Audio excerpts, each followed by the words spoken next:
সম্পদ ও সম্মানের গোপন চাবি হলো চারটি।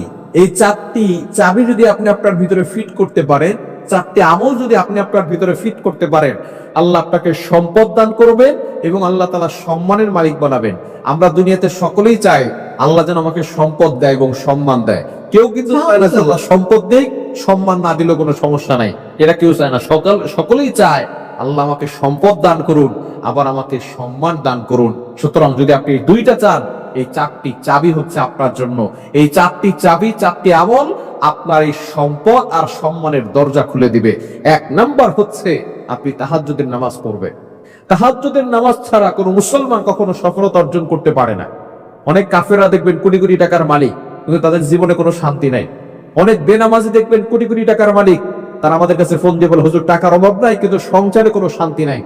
আপনি যদি আল্লাহর সাথে সম্পর্ক তৈরি করতে চান, যদি আপনি সুখের মালিক হতে চান, আল্লাহর সাথে সম্পর্ক তৈরি করুন। আর আল্লাহর সাথে সম্পর্ক তৈরি করতে হলে রাতের সালাত ছাড়া আল্লাহর সাথে সম্পর্ক তৈরি করা যায় না। আল্লাহ নৈকট্য অর্জন করতে হলে তাহাজ্জুদের নামাজ করতে হবে। নবীজি সাল্লাল্লাহু আলাইহি ওয়াসাল্লাম জানিয়ে দিয়েছেন, তাহাজ্জুদের শেষ সময় আল্লাহ তাআলা প্রথম আসমানে আসেন। সহিহ বুখারীর হাদিস। প্রথম আসমানে এসে বান্দাদেরকে ডাকতে থাকেন, আলা মিন মুস্তাগফিরিন ফাস্তাগফিরা, কে আছো গুনাহ করেছো, আমি আল্লাহর কাছে ক্ষমা চাও।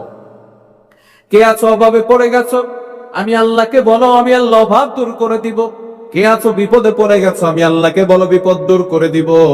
কে আছো টেনশনে আছো, টেনশনের কথা আমি আল্লাহর কাছে বলো, আমি আল্লাহ টেনশন মুক্তির ব্যবস্থা করে দিব। সুতরাং ওই সময়টা যদি আপনি, যখন সকল প্রাণীগুলো ঘুমিয়ে থাকেন, সকল মানুষগুলো ঘুমিয়ে থাকে, আপনি ওযু করে তাহাজ্জুদের নামাজে দাঁড়িয়ে যাবেন, সিজদায় গিয়ে আল্লাহর কাছে কান্নাকাটি করে বলবেন, আল্লাহ পাক রব্বুল আলামিন আপনাকে সম্পদশালী করবেন আর সম্মানের মালিক বানায়া দিবেন। এক নাম্বার তাহাজ্জুদের নামাজ পড়া।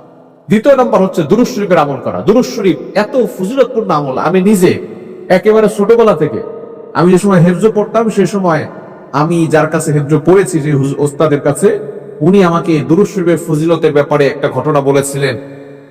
সেই সময় থেকে আমি এখনো পর্যন্ত দুরূদ শরীফের আমল কখনো ছাড়ি না, এবং আমি নিজে উপকার পেয়েছি। দুরূদ শরীফের আমল যখনই করেছি, তখনই আল্লাহ পাক রব্বুল আলামিন বিপদ আপদ থেকে আমাকে হেফাজত করেছেন।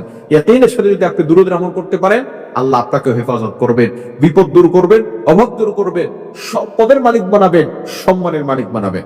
আল্লাহ পাক রব্বুল আলামিন নিজে বলে দিয়েছেন 22 নম্বর পারার 5 নম্বর পৃষ্ঠার 4-5 নম্বর লাইন, সূরা আহজাবের 56 নম্বর আয়াতে রব্বুল আলামিন বলেন, ইন্নাল্লাহা ওয়া মালাইকাতাহু ইউসাল্লুনা আলান নবী ইয়া আইয়ুহাল্লাযীনা আমানু সাল্লু আলাইহি ওয়া সাল্লিমু তাসলিমা।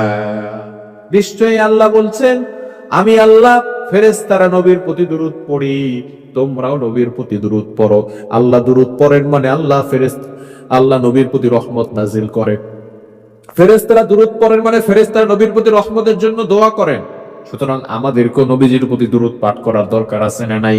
যদি সম্মান পেতে চান, সম্পদের মালিক হতে চান, তাহলে দুরূদ শরীফের আমল কখনো ছাড়বেন না। 3 নাম্বার ইস্তেগফারের আমল। যত বেশি পারবেন ইস্তেগফার, আস্তাগফিরুল্লাহ আস্তাগফিরুল্লাহ আস্তাগফিরুল্লাহ পড়বেন, আল্লাহ পাক রব্বুল আলামিন দেখবেন আপনার সকল বিপদ আপদ, দুশ্চিন্তা, টেনশন, ঋণের বোঝা সবকিছু দূর করে দিবেন। ইস্তেগফারের ব্যাপারে আল্লাহ নিজে বলছেন 29 নম্বর পারা 11 নম্বর পৃষ্ঠার 9, 10, 11, 12 নম্বর লাইন, সূরাতুন নূহের 10, 11, 12 নম্বর আয়াতগুলোতে সুন্দর করে আল্লাহ তাআলা জানিয়ে দিয়েছেন, ফাকুলতু আস্তাগফিরু রাব্বাকুম ইন্নাহু কানা গাফফারা ইউরসিলিস সামাআ আলাইকুম মিদরারা ওয়া ইউমদিদুকুম বিআমওয়ালিন ওয়া বানিন ওয়া ইয়াজআল লাকুম জান্নাতিন ওয়া ইয়াজআল লাকুম আনহারা।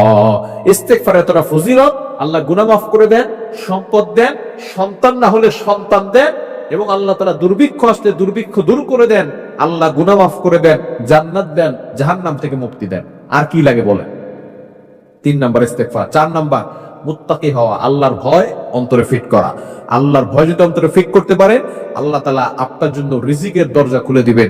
আল্লাহ নিজে বলছেন 9 নম্বর পারা 2 নম্বর পৃষ্ঠার 1 নম্বর লাইন, ওয়ালাউ আন্না আহলাল কুরা আমানু ওয়াত্তাকাউ লাফাতাহনা আলাইহিম বারাকাতিন মিনাস সামাই ওয়াল আরদ।